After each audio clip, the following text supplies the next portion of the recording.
warning their followers about a coming avalanche. And if we don't take constructive steps to deal with this, it is going to become an avalanche. Sounds serious. Please, tell us more.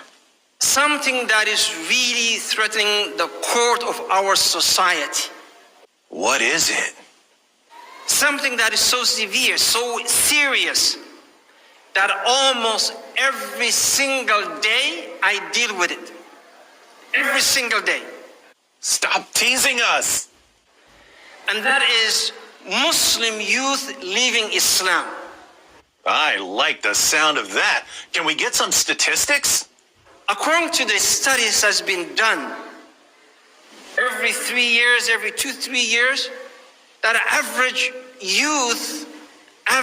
Muslim youth